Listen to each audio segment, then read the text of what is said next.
Market में जो इस टाइप का एसी डीसी रिचार्जेबल बल्ब मिलता है, इस बल्ब के अंदर कैसे हम एक स्विच लगा के इसे अपनी ज़रूरत के हिसाब से यूज कर सकते हैं।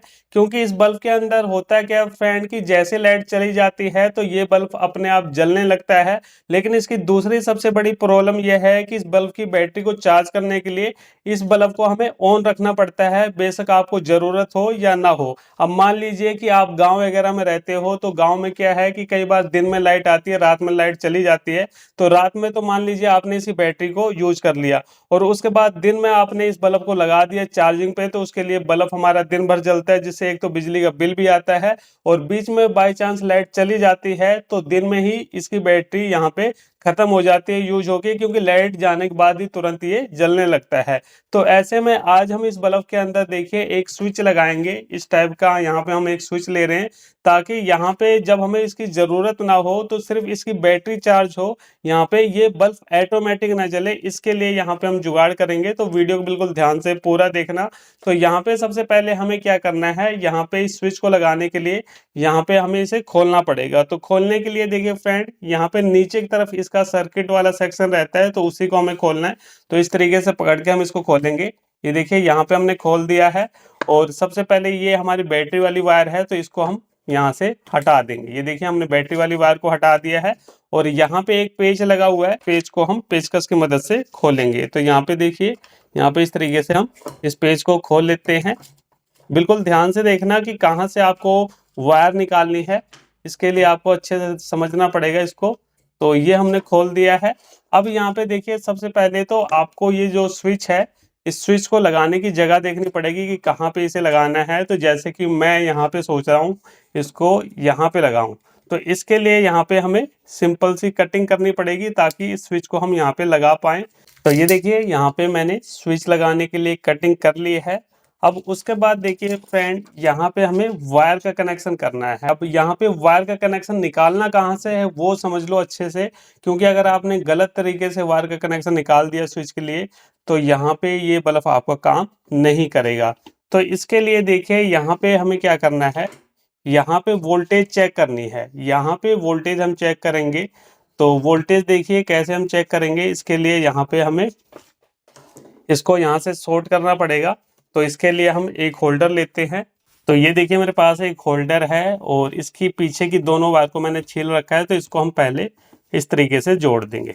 दोनों वायर को इस तरीके से जोड़ देना है और उसके बाद इस बल्ब को हम इस होल्डर के अंदर लगाएंगे। ये देखिए इस तरीके से हमने इसे लगा दिया है और यहाँ पे ये जो बैटरी वाली वायर है इसको हमें लगाना है। देखिए यहाँ पे हमें क्या चेक करना है वो मैं आपको बताऊंगा। पहले इसको हम लगा देते हैं। ये देखिए इस तरीके से हमने इसे लगा दिया।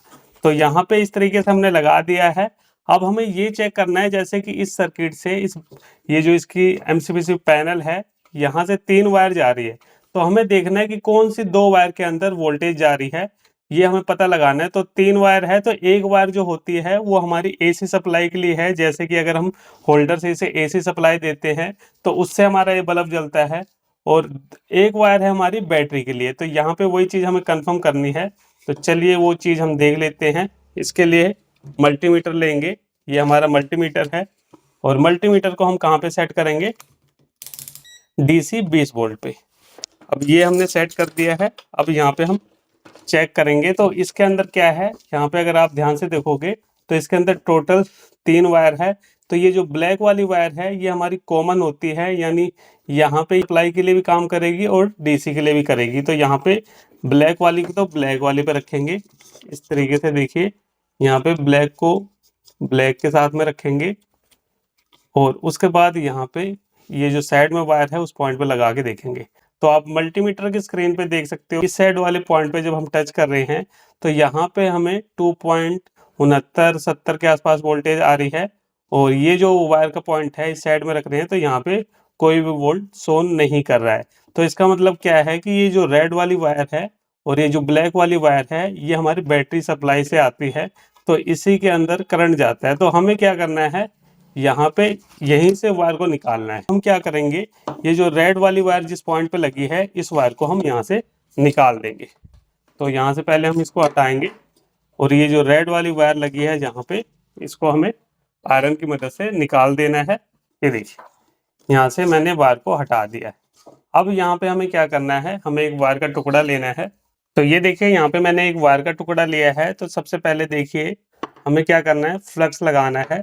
यहाँ पे इस तरीके से हम फ्लक्स लगाएंगे और ये फ्लक्स हमें इसी पॉइंट पे लगाना है जहाँ से हमने वायर को निकाला है। तो वायर हमने यहाँ से निकाल लिया है, तो यहाँ पे लगाएंगे। अब उसके बाद देखिए ये वाली जो वायर है इसको हम इसी पॉइंट पे जोड़ेंगे। तो ये देखिए यहाँ पे मैंने कुछ इस तरीके से वायर को जोड़ दिया है, तो हमारी यहाँ पे वायर जुड़ गई है। अब उसके बाद एक वायर हम और लेंगे। अब ये देखिए मेरे पास एक दूसरी वायर है, इसको हम क्या करेंगे, इसको हम जोड़ेंगे इस वाले पॉइंट पे। तो यहाँ पे हल्का सा फ्लक्स लगा लेते हैं, ये देखिए।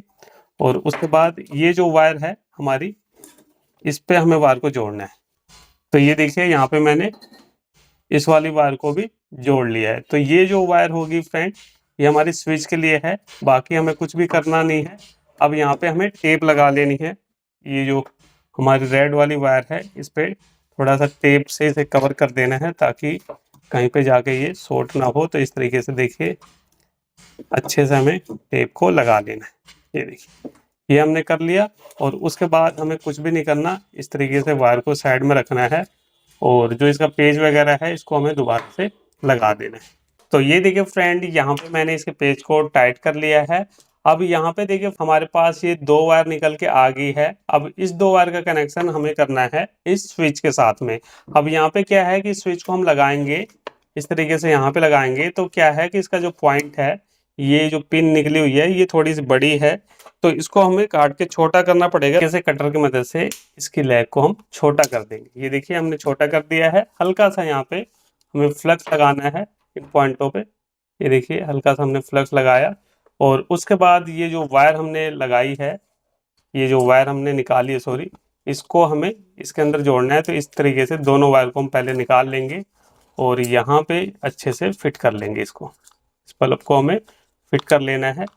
तो यहाँ पे देखिए हमने बल्ब को फिट कर लिया है और ये जो दो वायर है इसी पे हमें इसका कनेक्शन करना है। तो यहाँ पे हमने दोनों वायर को जोड़ लिया है, ये देखिए।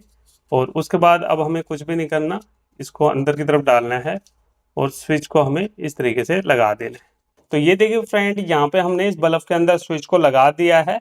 अब देखिए पहले क्या होता था कि जैसे कि अगर हमारे घर पे लाइट आई हुई है और इस बल्ब को हम होल्डर के अंदर लगा के रखते थे तो ये बल्ब जलने लगता था। अब रात में तो चलो ज़रूरत होती है, जल रहा है ठीक है, लेकिन दिन में हमें ज़रूरत नहीं है, लेकिन फिर भी ये जलता रहता है और इसकी बैटरी तभी चार्ज होती है। तो इसीलिए यहाँ पे हमने स्विच लगाया है। अब क्या होगा कि अब ये बल्ब नहीं जलेगा, सिर्फ इसकी बैटरी चार्ज होगी। देखिए इस होल्डर के अंदर सप्लाई आ रही है, इसको मैं लगा रहा हूँ। तो यहाँ पे क्या है कि अभी सिर्फ इसकी बैटरी चार्ज हो रही है, ये बल्ब नहीं जल रहा है। अगर आप इसे जलाना चाहते हो, मान लीजिए कि रात में लाइट आई हुई है और रात में आप इसे चाहते हो जलाने के लिए, तो आपको क्या करना पड़ेगा, इस स्विच को सिंपली इस तरीके से दबा देना है। ये देखिए तो यहाँ पे जैसे हमने स्विच को दबाया तो अब क्या है कि यहाँ पे ये बल्ब बिजली से भी जलने लगा और इसकी बैटरी भी चार्ज हो रही है। लेकिन अगर आप चाहते हो कि यहाँ पे जैसे कि दिन में आपको इसे यूज नहीं करना है तो इस स्विच को आप ऑफ कर दीजिए, आपकी सिर्फ बैटरी चार्ज होगी। तो कुछ इस तरीके से जुगाड़ करके आप भी अपने एसी डीसी बल्ब को यूज कर सकते हो।